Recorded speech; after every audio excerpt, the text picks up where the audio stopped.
आज आपण 14 जानेवारी आणि 15 जानेवारीच्या न्यूज एकत्रित डिस्कस करणार आहोत. तर पहिली न्यूज बघा. युद्ध सराव प्रात्यक्षिकात प्रथमच स्वदेशी बनावटीच्या स्वार्म ड्रोनचा वापर.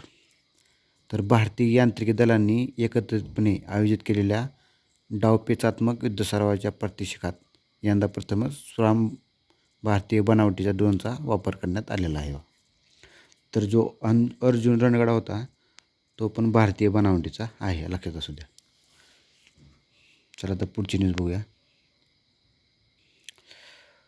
पादचाऱ्यांसाठी हरित सेतू. तर हरित सेतू योजना कोण राबवणार आहे, तर पिंपरी चिंचवड महापालिका. तर काय आहे योजना, तर शहरवासियांना निवासस्थानापासून जवळच मेट्रो, बसस्थानक, शाळा, महाविद्यालये, बँका आदी ठिकाणी कामानिमित्त पायी जाणे सहज शक्य व्हावे यासाठी पिंपरी चिंचवड महापालिका हरित सेतू प्रकल्प राबवणार आहे बघा. तरी यासाठी जे हरित सेतू प्रकल्प आहे यासाठी जो पथ तयार करण्यात जाणार आहे म्हणजे चालण्यासाठी, तर त्यावर अतिक्रमण करण्यास प्रतिबंध घातला जाणार आहे बघा. त्या मार्गावर झाडे देखील लावण्यात येणार आहेत, जेणेकरून विद्यार्थी, ज्येष्ठ नागरिक, महिला, लहान मुले यांना उन्हाळ्यात पदपथावरून चालताना सावलीचा आधार घेता येणार आहे. आणि अतिक्रमण प्रतिबंधित असल्यामुळे नागरिकांना विना अडथळा पदपथावरून चालता येणार आहे बघा. तर डॉक्टर प्रभा अत्रे यांचं निधन झालेलं आहे. त्यांच्याविषयी माहिती बघूया आपण. आपल्या अलौकिक स्वराविष्काराने संगीतप्रेमींना जिंकून घेणाऱ्या ज्येष्ठ गायिका, नवीन बंदिशी रचणाऱ्या वांगेकार, मुक्त हस्ताने विद्यादान करणाऱ्या गुरु आणि संगीत रंगभूमीवरील गायिका, अभिनेत्री, संगीत विचारवंत, लेखिका, कवयित्री अशी बहुआयामी ओळख असलेल्या डॉक्टर प्रभा अत्रे यांचं निधन झालेलं आहे. तर डॉक्टर प्रभा अत्रे यांच्या स्वरमयी या पहिल्याच पुस्तकाला राज्य शासनाचा पुरस्कार प्राप्त झालेला होता बघा. तर मुंबईच्या श्रीमती नाथीबाई दामोदर ठाकरसी महिला विद्यापीठात म्हणजेच SNDT विद्यापीठात प्राध्यापिका आणि संगीत विभागात प्रमुख म्हणून त्यांनी काम पाहिलेलं होतं बघा. तर SNDT जे महिला विद्यापीठ आहे त्याविषयी इतिहासात व्यवस्थित माहिती बघून घ्यायची. कुणी स्थापन केलं होतं, त्याला SNDT नाव कसं पडलं, तुम्ही वाटल्यास कमेंट करून मला हे सांगू शकता. तर संगीत क्षेत्रातील योगदानाबद्दल केंद्र सरकारने बघा 1990मध्ये पद्मश्री, 2002ला पद्मविभूषण, 2022मध्ये 2002मध्ये पद्मभूषण आणि 2022मध्ये पद्मविभूषण किताब प्रदान करून प्रभा अत्रे यांचा गौरव करण्यात आलेला होता. आणि राज्य शासनाच्या वतीने भारतनं पंडित भीमसेन जोशी पुरस्कार आणि पुणे महापालिकेच्या वतीने स्वरभास्कर पुरस्काराने त्यांना सन्मानित करण्यात आलेले होते. तर राज्य शासन जे अनुदान त्याग संकल्पना राबवणार आहे त्याविषयी माहिती आलेली आहे, आपण आधी पण डिस्कस केलेलं होतं. तर यातील काही पॉईंट आहेत ते बघूया आपण. अनुदाने बघा ही कायमस्वरूपी, तात्कालीन किंवा आपत्कालीन स्वरूपाचे असतात आणि त्यांची प्रत्यक्ष परिणाम शासनाच्या एकूण खर्चावर किंवा उत्पन्नावर होतो. अनुदान दिल्याने खर्च वाढतो तर सवलती दिल्याने उत्पन्नात घट होते, असे त्याचे ढळभूत स्वरूप असते बा. अनुदानाबाबत जागतिक बँक आणि अन्य आंतरराष्ट्रीय व्यासपीठे कायम विरोधात असतात, विशेषतः अन्नधान्यासंदर्भातील.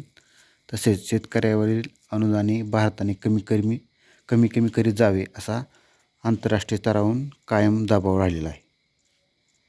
अनुदानामुळे देशाच्या अर्थव्यवस्थेच्या सक्षमीकरणामध्ये अडथळे उत्पन्न होतात, ही त्यामागील मुख्य भूमिका असते बघा.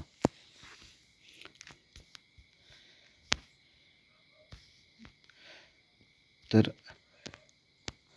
ऑक्सफॅम या आंतरराष्ट्रीय संस्थेच्या अलीकडील एका अंदाजानुसार भारतातील सर्वात वरच्या 1% गर्भश्रीमंताकडे देशाचे सुमारे 40% तर 50% लोकसंख्येकडे फक्त 3% संपत्ती आहे बघा. कायदे अन्वये CSR किंवा कंपन्यांनी सामाजिक जबाबदारी म्हणून त्यांच्या नफ्याच्या 2% हिस्सा त्यांनी समाजावर खर्च करावा अशी तरतूद कंपनी अधिनियमाद्वारे 2013 करण्यात आली होती बघा. कधी? 2013. तर तैवानच्या अध्यक्षपदी लाई चिंग यांची निवड झालेली आहे बघा. तर 15 तारखेची न्यूज बघू आपण. भारतीय हवामान विभागाचा आज 150वा वर्धापन दिन आहे. भारतीय हवामान विभाग सोमवारी 15 जानेवारी स्थापनेचा 150वा वर्धापन दिन साजरा करीत आहे. तर 1793 देशात पहिल्या चेन्नई मद्रास येथे हवामान विज्ञान आणि खगोलशास्त्रीय वेधशाळेची स्थापना करण्यात आलेली होती. कधी? 1793. पुढची न्यूज बघा. स्वराज्याचा आराखडा कराची ठराव. कराची अधिवेशन कधी झालं होतं? तर 1931 साली. त्याचे अध्यक्ष कोण होते? तर सरदार वल्लभभाई पटेल. जो हा कराची ठराव होता, या ठरावात 4 भाग होते बघा. तर पहिला मूलभूत हक्क आणि तत्त्वे, दुसरा श्रम, तिसरा कर आणि खर्च आणि 4 आर्थिक आणि सामाजिक कार्यक्रम. तर ह्या 4 भागाविषयी खाली माहिती आलेली आहे. आणखी ती मी तुम्हाला वाचून दाखवतो बघा. प्रत्येकाला आपल्या श्रद्धानुसार वागण्याचे स्वातंत्र्य आहे आणि राज्यसंस्थेने धर्माबाबत तटस्थ असले पाहिजे ही तत्त्वे, तसेच अभिव्यक्ती स्वातंत्र्याच्या हक्कापासून ते सार्वत्रिक प्रौढ मताधिकारापर्यंत अशा अनेक मूलभूत बाबी या पहिल्या भागात होत्या. तर श्रमविषयक असलेल्या दुसऱ्या भागात वेठबिगारी प्रथा पूर्णपणे संपुष्टात आणून कामगारांना सन्मानाने जगण्याइतपत वेतन मिळाले पाहिजे. त्यांचे कामाचे तास मर्यादित असले पाहिजे. आरोग्यदायी वातावरण काम करताना असले पाहिजे. स्त्रियांना गरोदरपणात रजा मिळाली पाहिजे. अशा तरतुदी दुसऱ्या ह्यात होत्या बघा श्रममध्ये. तर तिसऱ्या भागात कर आणि खर्चमध्ये तर मिठावरचा कर रद्द करण्यापासून ते शेतसारा कमी करण्यापर्यंत अनेक बाबी होत्या. अगदी शासकीय अधिकाऱ्यांचा पगार 500 रुपयाहून अधिक असता कामा नये अशी तरतूद देखील त्यात होती बघा.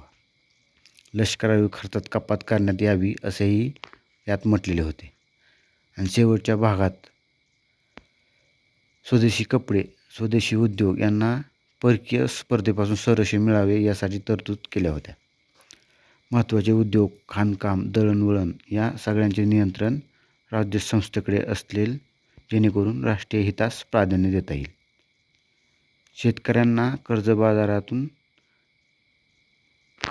कर्जबाजारीपणातून मुक्त करण्यासाठीचे नियोजन या चौथ्या ह्यात मांडण्यात आले होते. कशात? आर्थिक आणि सामाजिक कार्यक्रमात.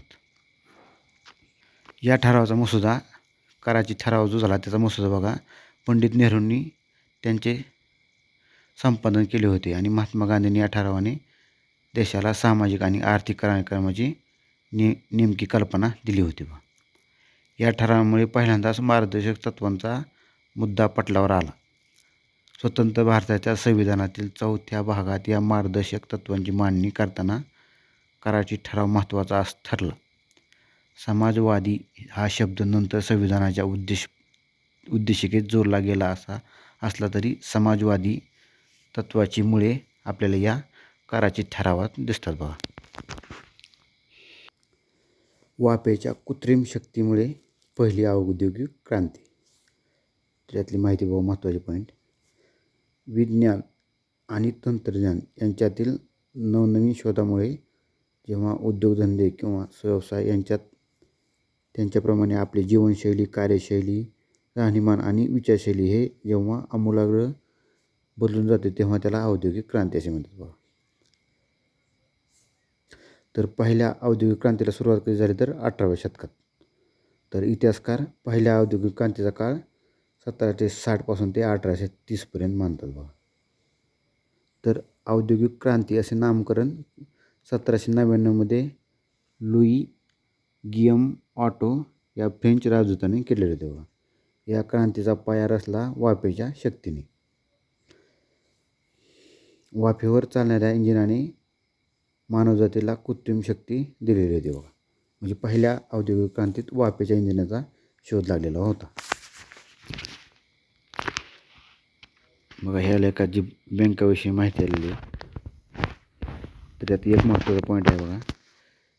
रिझर्व्ह बँकेने एकात्मिक लोकपाल योजना 12 नोव्हेंबर 2021 पासून लागू केलेली आहे. कोणती योजना? एकात्मिक लोकपाल योजना. बँकेच्या विषयी तक्रारी सोडवण्यासाठी ही योजना रिझर्व्ह बँकेने राबवलेली आहे बघा. एकात्मिक लोकपाल योजना. जर बँकिंग लोकपालाने दिलेल्या आदेशावर तक्रारदाराचे समाधान झाले नसेल तर रिझर्व्ह बँकेच्या अपील प्राधिकरणासमोर अपील दाखल करता येते बघा या योजनेनुसार. तर अपील प्राधिकरणाचे अधिकार या योजनेची अंमलबजावणी करणाऱ्या विभागाचे प्रभारी कार्यकारी संचालक यांच्याकडे आहेत. चला तर मग आज एवढ्याच न्यूज महत्त्वाच्या आहेत.